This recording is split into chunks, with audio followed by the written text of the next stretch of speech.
ప్రభునందు ప్రియమైన దేవుని బిడ్డలకు మన ప్రభువైన యేసుక్రీస్తు నామమున శుభములు కలుగును గాక. ఈ యొక్క దినమందు దేవుని యొక్క వాక్య ధ్యానం కొరకు పరిశుద్ధ బైబిల్ గ్రంథం నుండి యోహాను సువార్తను 3వ అధ్యాయము 16వ వచనాన్ని మనము ధ్యానం చేసుకుందాం. దేవుడు లోకమును ఎంతో ప్రేమించెను అనే ఈ గొప్ప లేఖనము మన అందరికీ సుపరిచితమే. దేవుడు లోకమును ఎంతో ప్రేమించెను అనగా సృష్టికర్త అయిన దేవుడు, తండ్రి అయిన దేవుడు ఈ లోకములో ఉన్న సమస్తమైన మానవాళిని ఎంతో ప్రేమించి ఉన్నాడు.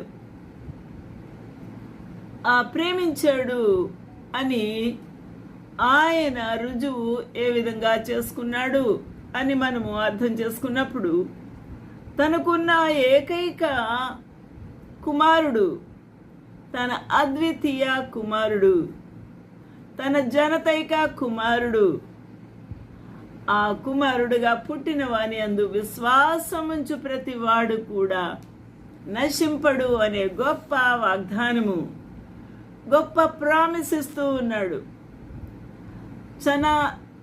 తన జనతైక కుమారుని అందు విశ్వాసం ఉంచువాడు, తన ఏకైక కుమారుని అందు విశ్వాసం ఉంచువాడు నశించడు అని గొప్ప వాగ్దానము. ఎందువల్ల మానవుడు నశించిపోతాడు? పాపం వలన వచ్చు జీతం మరణము కాబట్టి. అయితే ఈ మానవునిలో పాపమున్నదా? అవును, జన్మ తరహా పాపి. అందువలన దావీదు మహారాజు 5వ వచనము 51వ అధ్యాయము కీర్తన భాగంలో వేడుకుంటూ ఉన్నాడు సృష్టికర్త అయిన దేవుని. నేను పాపములోనే పుట్టి ఉన్నాను, పాపములోనే నా తల్లి గర్భములో ఉన్నాను. నన్ను తల్లి గర్భములోనే పిండాకృతిగా నేను ఉన్నప్పుడే నేను పాపిని అని ఒప్పుకుంటూ ఉన్నాడు.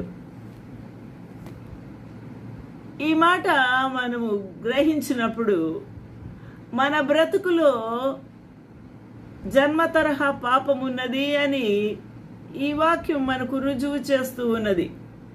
అందువలనే దావీదు మహారాజు